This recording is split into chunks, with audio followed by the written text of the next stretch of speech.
Olá, yogis! Sejam muito bem-vindos ao segundo vídeo da jornada para o corpo pleno. Meu objetivo aqui é te mostrar como alcançar o seu nível máximo de saúde em apenas 3 meses. Porém, todo mundo que já colocou o método corpo pleno em prática começou a sentir os efeitos já no primeiro dia. Na última aula, você descobriu quais são os 4 pilares que vão te levar a ter uma saúde inabalável, longevidade e qualidade de vida. E esses 4 pilares são exercícios físicos baseados no yoga, treinamento respiratório correto, meditação e relaxamento para controlar as emoções e alimentação, onde abordamos uma alimentação adequada e imunizante, o que é extremamente importante nos dias de hoje.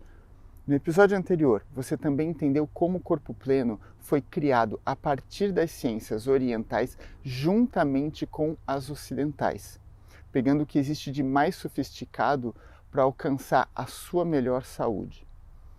Quero aproveitar também para agradecer os comentários que vocês deixaram na aula. É muito bom ler tudo isso e saber que estamos fortalecendo esse movimento rumo ao corpo pleno. Caso você não tenha assistido o episódio 1, é muito importante que você pare esse vídeo nesse momento e assista. Não é à toa que o nome é Jornada ao Corpo Pleno. Você precisa seguir o passo a passo para fazer sentido e entender essa jornada como um todo. Então, caso você não tenha assistido ainda, faça isso e depois volte para esse vídeo. Bom, então vamos agora para uma parte importante dessa jornada. Na aula 1, você entendeu o conceito do corpo pleno. E agora na aula 2, vamos nos aprofundar em cada um desses conceitos e também partir para a prática. Afinal, é ela que realmente vai te trazer resultado. Swami Shivananda, um grande mestre de yoga da Índia, dizia que 1 grama de prática vale mais do que toneladas de teoria. Ao longo dessa aula, eu vou te ensinar o conceito por trás das técnicas de alongamento, onde você vai entender como melhorar o seu desempenho mais rápido e deixar seu corpo mais flexível. E um corpo mais flexível se movimenta com mais facilidade, economiza energia e previne possíveis lesões. Em seguida, vamos ver como respirar corretamente com uma técnica que deixa a mente mais calma, mais controlada e prepara para a nossa terceira técnica de hoje, que é a meditação. Na verdade, nós vamos além de uma simples técnica. Hoje você vai entender como a meditação pode ser fácil de executar no seu dia a dia. Assim você pode experimentar seus benefícios mentais e emocionais. A última parte do nosso encontro de hoje será voltada à alimentação. Eu vou te ensinar como combinar melhor os alimentos com o objetivo de otimizar a sua digestão. Uma digestão mais rápida e eficiente traz mais disposição, menos sonolência e mais saúde para os intestinos. Assim você tem um pouco de cada um dos 4 pilares do corpo pleno e uma ideia de tudo que pode ser melhorado na sua saúde com mudanças simples e confortáveis. Comecei em 2010 a praticar yoga, né? E comecei num momento difícil aí, né, da minha vida. Estava passando aí por alguns problemas pessoais e o yoga surgiu dentro desse contexto, dessa busca aí por um autoconhecimento, né, por essa busca de olhar mais para dentro, né. Na época eu estava no meio aí da faculdade de medicina, enfim, e me ajudou bastante. Você consegue usar ou chegou a usar, já teve a oportunidade de usar alguma coisa que você aprendeu no yoga com pacientes seus? Eu trabalho muito com meditação também, né, que faz parte aí, né, de uma das técnicas, assim, né, do yoga, então acho que conversa bastante, né, nessa linha. Eu indico muito, né, o yoga, porque acho que é um exercício completo, né, assim, é algo que você pode fazer de forma mais enérgica e ficar até um exercício mais aeróbico, é um exercício de concentração, né, ao mesmo tempo tem alongamento, tem relaxamento no final, então acho que é bem completo, né, então eu sempre indico para os pacientes, desmistifico um pouco, né, que muita gente acha que para fazer yoga tem que Você é o Buda praticamente, né? O yoga também caminha como uma estratégia aí, né, de promoção de saúde mesmo, de bem-estar e de autoconhecimento, né? E na verdade muito do que o yoga já pregava, sei lá, mais de 1000 anos, a gente está comprovando agora, né, com as respirações, com a meditação, né, enfim, com diversas práticas aí. Então eu gostei muito e achei que online funcionou assim super bem, perfeitamente, foi super bem conduzido, super organizado. Bom, a primeira técnica que a gente vai ver, na verdade, é um conceito que vai servir para várias outras técnicas, que é a parte de alongamento. Como fazer um alongamento, seja com o corpo indo para frente, para trás, para os lados, até mesmo usar para torção. Esse é o conceito que vai fazer toda a diferença para a próxima vez que você for fazer qualquer técnica de alongamento. A primeira coisa que tem que ser feita é o controle da respiração, que vai ser feito sempre pelo nariz, principalmente a saída de ar. Se você solta o ar pela boca, sai muito rápido o ar e aí você não tem tempo de relaxar o corpo. É durante a saída de ar que o corpo vai relaxar na posição. E esse relaxamento é importante, porque se você pensar, o músculo é um elástico. Esse elástico ele estica e ele contrai.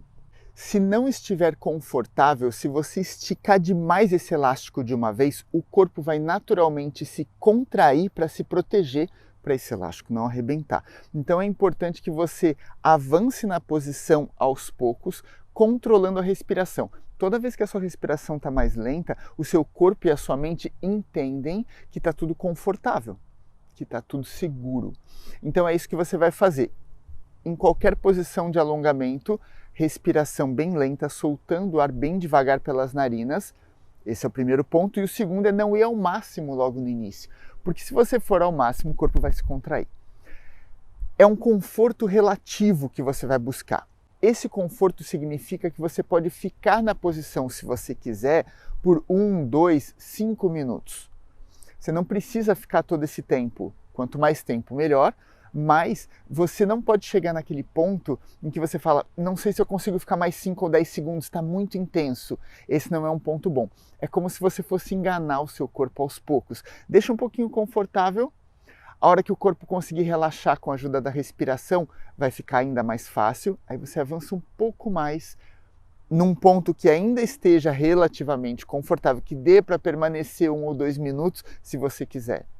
E se ficar fácil, daqui a pouco você avança um pouco mais o corpo. Então você vai ganhando essa flexibilidade ao longo da permanência. Normalmente 3 minutos de permanência é um tempo excelente na grande parte das posições onde o corpo não é tão exigido, onde você realmente consegue estabilizar e relaxar.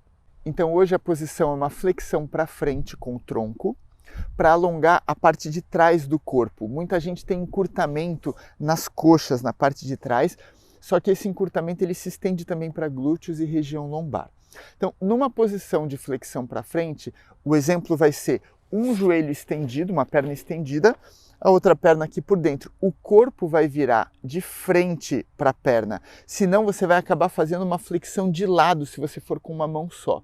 Também é bom, mas não é o objetivo principal quando você quer alongar a parte de trás do corpo. O corpo tem que virar inteiro de frente para a perna. As duas mãos vão avançar mais ou menos da mesma altura. Se uma mão estiver muito na frente da outra, é porque o seu corpo está de lado em relação à perna. Então, deixa o corpo de frente.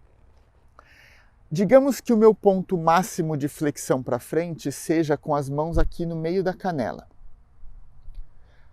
Se tiver muito intenso aqui, eu não consigo ficar mais do que 5, 10 segundos, eu vou ter que voltar um pouco o meu ponto, não chegar direto no ponto máximo e começar a controlar a respiração, soltando o ar pelas narinas. Se for confortável, fecha os olhos, assim você consegue sentir um pouco melhor o corpo, você consegue controlar melhor a respiração, porque não tem a distração do visual. Chegamos aqui. Respiração lenta. Começou a ficar fácil, avança um pouco mais. Continua com a respiração lenta, relaxa os ombros, vai relaxando todo o corpo na posição. A única coisa que não pode relaxar é o joelho, que está completamente estendido para você sentir esse alongamento. Se esse joelho flexionar, você perde o alongamento. Daqui a pouco, digamos que daqui a alguns segundos, ficou fácil de novo, continua avançando. Eventualmente, você vai chegar lá no pé, eventualmente você vai passar e vai segurar ainda mais à frente. Provavelmente não no primeiro dia, se você tem um encurtamento muito grande, mas a ideia é essa. Esse é o conceito principal do alongamento de qualquer parte do corpo. Respiração lenta, vai aos poucos enganando, dá uma enrolada no seu corpo para ele achar que está tudo super confortável. Então não pode ficar muito intenso. Permanências longas são benéficas, mas você tem que ter ali um bom senso do que é uma permanência extremamente longa e aí pode ser desconfortável demais. Então, normalmente entre 1 e 3 minutos é um tempo ok. Você pode fazer muito mais que isso, mas lembre-se que esticar o músculo é praticamente o mesmo efeito para ele, a exigência para o músculo, do que contrair. Então, se você esticar demais, forçar demais, ficar por muito tempo no início, no dia seguinte você pode sentir aquela dor como se tivesse corrido, como se tivesse feito musculação. E aí você vai falar, poxa, mas eu não fiz nada. Você fez alongamento. E alongamento é um treino extremamente forte para o músculo se você passar do seu limite. Então, vai devagar. Dificilmente você vai se machucar, tem que cometer um erro muito grave numa posição de alongamento para você realmente se machucar. Normalmente esses erros ocorrem quando alguém está te ajudando, está te puxando. Então não precisa, você vai fazer sozinho, aos poucos, relaxando o corpo, avançando devagar até que você chegue no ponto máximo e eventualmente você tem que desfazer. E é claro, se você fez como a gente aqui para um lado, depois você vai ter que compensar a posição, lógico, fazendo para o outro lado. Se fosse uma posição com as duas pernas estendidas ao mesmo tempo, você não precisa compensar nada, faz uma permanência só e está resolvido o problema. Então, use esse conceito em todas as técnicas de alongamento. Então, nós acabamos de ver uma técnica do primeiro pilar do corpo pleno, que é a parte física. Agora a gente vai ver do segundo pilar, que é a parte respiratória. Então tem muitos exercícios respiratórios para a gente treinar, mas é importante que você entenda nesse momento também o conceito principal para você começar a aplicar. A mente e a respiração têm uma ligação direta. O que eu quero dizer com isso é que toda vez que a sua mente está muito agitada, a sua respiração está mais curta, está mais rápida. Toda vez que a sua mente está mais calma, a sua respiração também está mais lenta, está mais profunda, está mais confortável. Sabendo disso, os yogis começaram a trabalhar a respiração e chegar num certo ritmo, numa certa cadência respiratória que fosse específica para trazer a mente para um controle, para trazer a mente para uma certa organização. E esse ritmo é uma cadência que a gente chama de 1-4-2, ou seja, a gente vai inspirar num tempo, segurar o ar 4 vezes esse tempo e soltar o ar no dobro desse tempo. Então, se esse tempo de inspiração for 2 segundos, se você levar 2 segundos para encher os pulmões, você vai segurar o ar 4 vezes isso, ou seja, 8 segundos, e vai soltar o ar no dobro do tempo, desse mesmo tempo inicial de inspiração. Então, você inspira 2, segura 8 e solta 4. Sempre pelas narinas, porque essa é uma regra. A saída de ar é sempre o dobro do tempo da entrada de ar. E é isso que vai dar relaxamento ao corpo, como a gente viu na técnica anterior para alongar, e é isso que vai dar um controle mental. Então a saída de ar é sempre lenta, se possível sempre pelas narinas. Lógico, se você estiver fazendo algum esporte, alguma atividade que exija muita força, muita explosão, você vai acabar soltando o ar pela boca, mas aí já é outra história, já não é o intuito principal de controlar a mente. Agora a gente quer manter a mente sob controle com a ajuda da respiração, porque a nossa terceira técnica vai ser justamente um controle mais direto da mente. Então agora a gente vai treinar a respiração para depois conseguir controlar a mente usando uma respiração já controlada. O tempo básico que os yogis determinaram é inspirar em 4 segundos, segurar o ar 4 vezes esse tempo, 16 segundos, e soltar o ar em 8 segundos. Inspira 4, segura 16 e solta 8. Se esse ritmo for muito complicado para você no começo, e pode acontecer, faz parte, diminui. Inspira 3, segura 12, solta em 6, ou como a gente falou no começo, inspira 2, segura 8 e solta 4. Sempre mantendo essa proporção. Essa proporção é extremamente importante.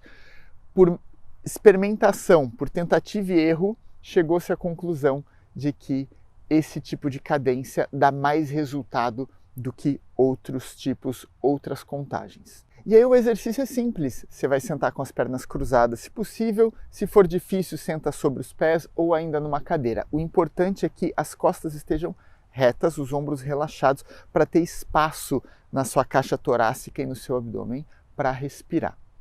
A cabeça sempre no prolongamento da coluna, então cuidado para não soltar a cabeça de lado, para frente, para trás, porque isso pode atrapalhar também o espaço que você tem para respirar.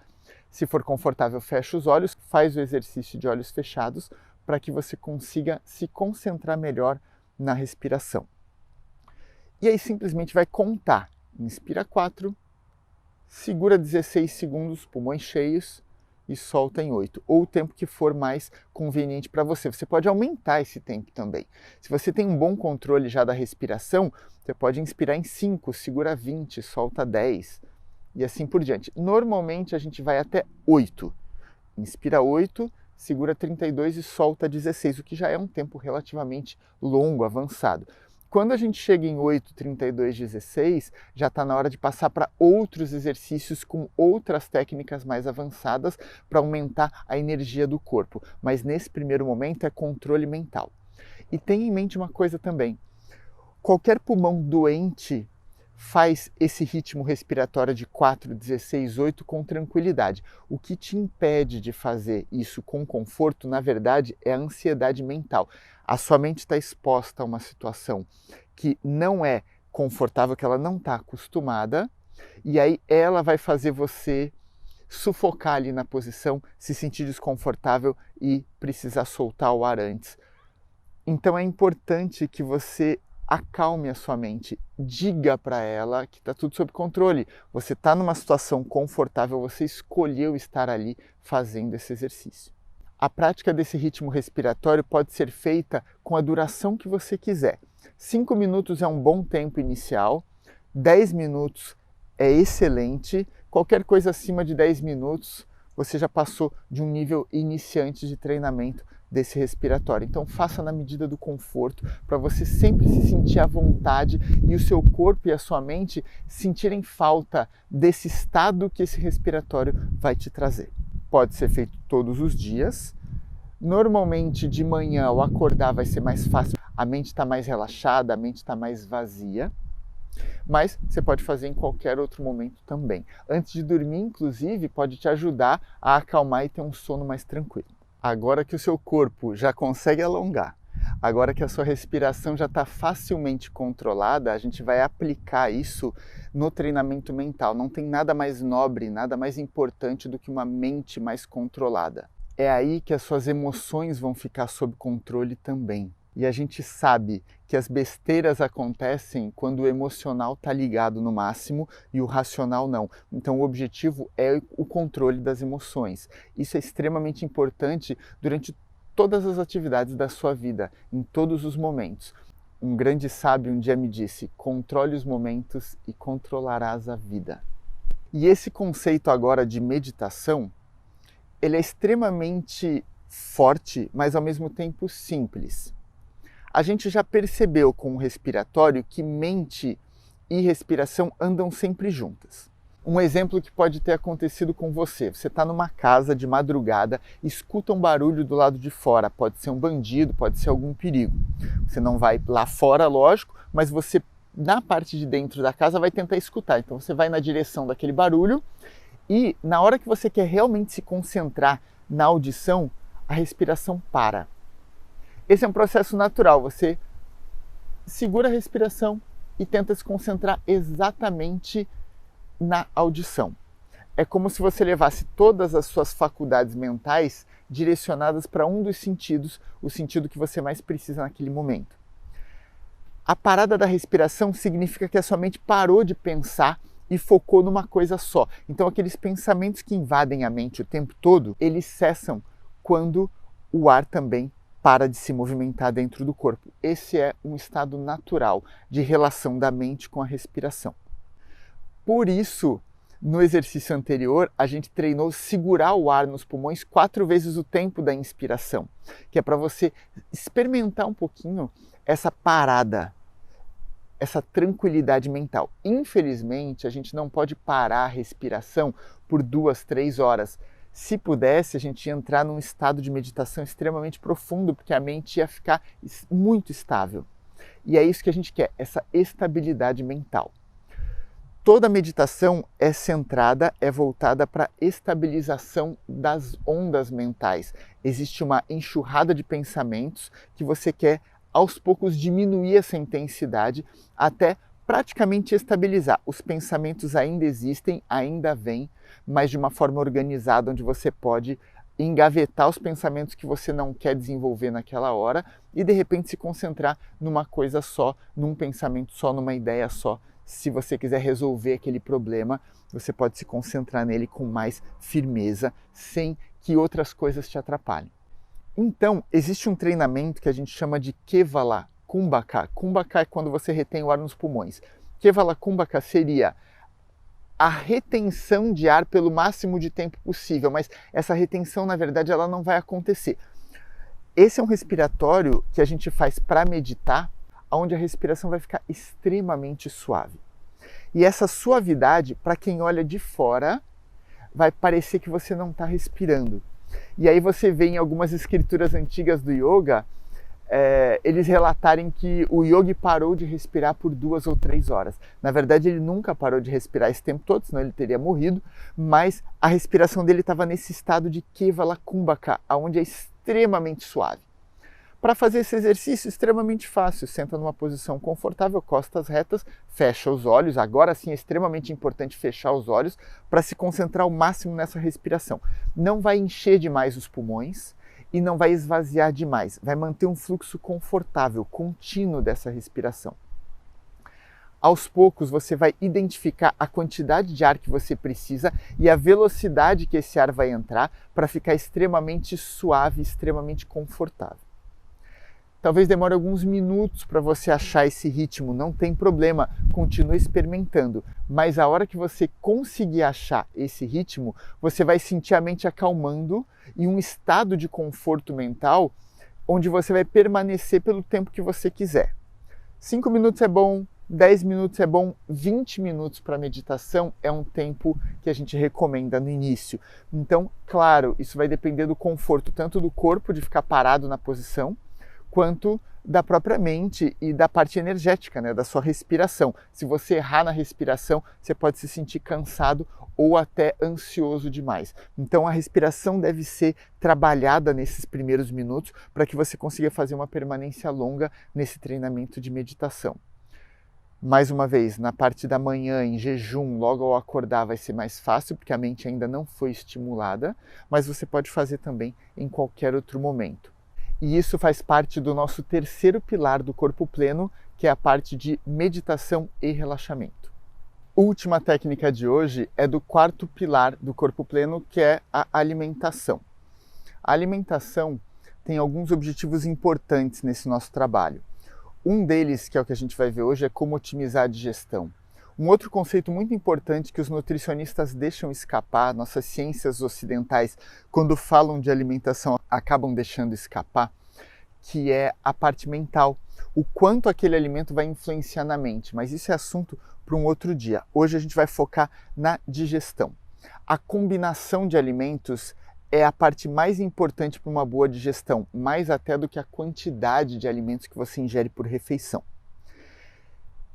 Existe um grupo de alimentos que a gente vai aqui vulgarmente chamar de amidos, que é o que vai te dar bastante energia, e esses amidos não podem ser misturados numa mesma refeição. Os principais amidos são arroz, feijão, lentilha, grão de bico, batata, mandioca, mandioquinha e derivados de trigo, né, as massas.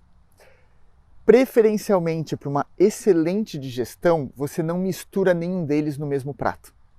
Tá? Então, por exemplo, se você quer comer arroz, você não coloca uma massa junto, você não coloca batata, você não coloca feijão. E aí é complicado falar com brasileiro sobre isso, né? Não misturar arroz com feijão, porque é o nosso prato mais tradicional, vamos dizer assim, a nossa combinação mais tradicional. Você não vai morrer se comer arroz com feijão, muito pelo contrário, é extremamente nutritivo, mas a digestão não é tão boa. Se você comer o arroz junto com todo o resto e não misturar com nenhum outro amido, ou seja, não misturar com feijão, ou com lentilha, ou com grão de bico, ou com alguma massa, uma batata, a digestão vai ser muito melhor. Se você quer comer o feijão, aí você não pode colocar o arroz. Se você quer comer lentilha, não coloca arroz.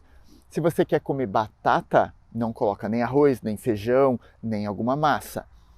No Brasil, a gente tem esse costume de misturar um monte de amido junto. É muito comum ver um prato de arroz, feijão, batata, seja um purê de batata, uma batata frita, e às vezes até alguma massa, uma lasanha, macarrão.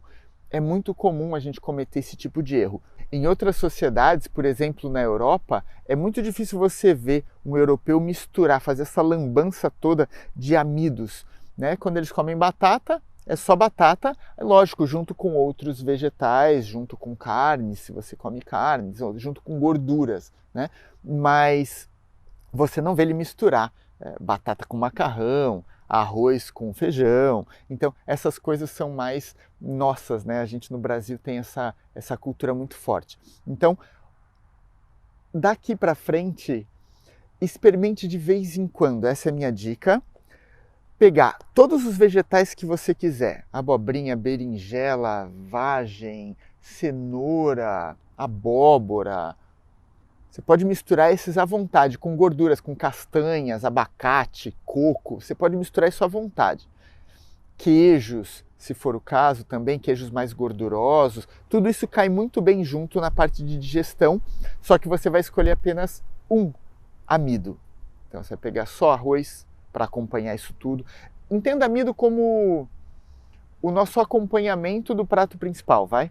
Então, só feijão, ou só arroz, ou só batata de qualquer forma, cozida, assada, frita, mandioquinha, mas é um só. Então, por exemplo, se você vai comer uma tapioca, a tapioca já é feita de mandioca, que já é o seu amido.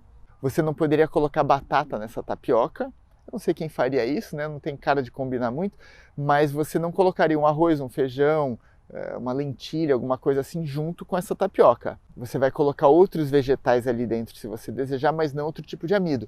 Com tapioca fica meio fácil. Com um pão, por exemplo, que seria trigo, né, o amido, você também não vai colocar batata dentro do pão, se bem que em alguns lugares você vai comer a batata junto, né, uma batata frita junto com o seu sanduíche, aí a digestão não fica boa. Se você comer só o sanduíche que tem o trigo ali, ou só a batata frita, a digestão vai ficar muito melhor. Agora, quando a gente fala de um prato quente, de comida, né, como eles falam de comida de panela, né, aquela coisa cozida, aí é muito fácil a gente errar e acabar misturando vários amidos no mesmo prato. Faça isso, experimente essa dica de vez em quando e você vai ver que a sua digestão vai ficar mais rápida, menos formação de gases, você vai se sentir mais leve, mais disposto, uma disponibilidade energética maior. E isso é extremamente importante. Por exemplo, imagina que você está trabalhando o dia inteiro, né, no seu escritório, e aí, lógico, você ficou a primeira parte toda ali de manhã, parou para almoçar. Depois do almoço, você misturou um monte de amido, teve uma digestão difícil. A segunda parte da sua jornada de trabalho já não vai render muito, vai te dar sonolência, por exemplo. Você vai se sentir mais cansado. E não faz o menor sentido. Se você acabou de comer, é para você se sentir com energia. Você colocou energia para dentro. Se você está se sentindo cansado, é porque a sua digestão não está te ajudando. Então, entendendo isso, a gente começa a prestar mais atenção na combinação de alimentos, porque tanto faz se você comer pouco ou se você comer muito. Se a combinação de alimentos estiver ruim, a sua digestão vai ser mais lenta. É claro que comer pouco ajuda a digestão, mais do que se você comer muito mais do que você precisa. Só que é extremamente importante que a combinação esteja correta.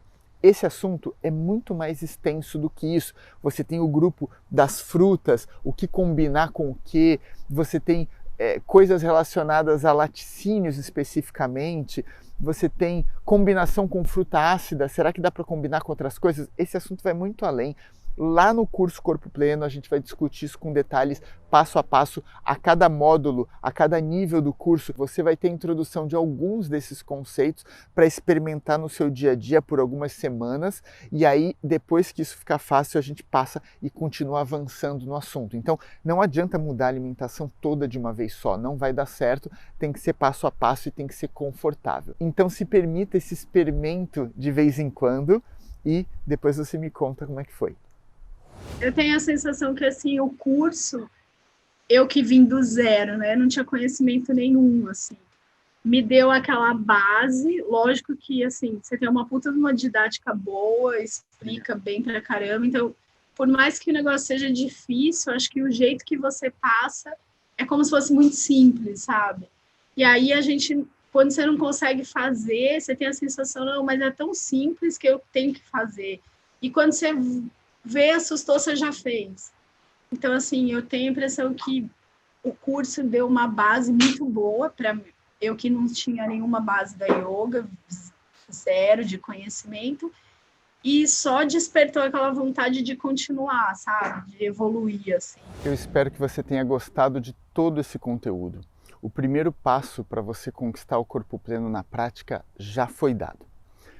Isso que você acabou de ter acesso é uma pequena parte que eu ensino no nosso curso completo do Corpo Pleno. Esse é o curso online mais completo sobre yoga do Brasil.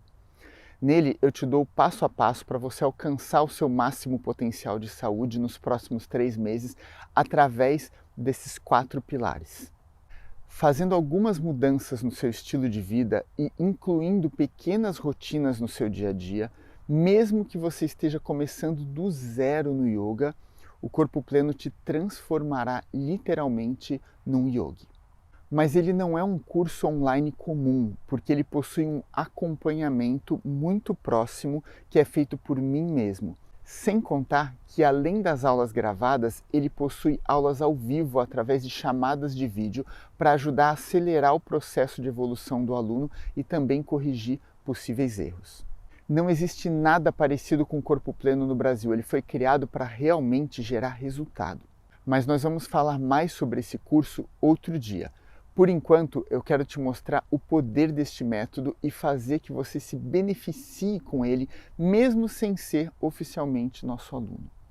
Na próxima aula, você verá como evoluir na sua jornada ao Corpo Pleno e o que você precisa fazer para atingir o seu potencial máximo de saúde nos próximos 3 meses. Antes de você fechar esse vídeo, eu quero muito saber o que você achou dos conceitos e técnicas apresentadas nesse segundo vídeo. Deixe um comentário contando se você já conhecia ou não, se achou fácil, difícil, eu quero a sua opinião sincera. Não se esqueça que temos um grupo VIP no WhatsApp e lá está rolando um papo super bacana e eu estou tirando diversas dúvidas. Lá é o canal de comunicação direto comigo e que estará ativo durante essa semana.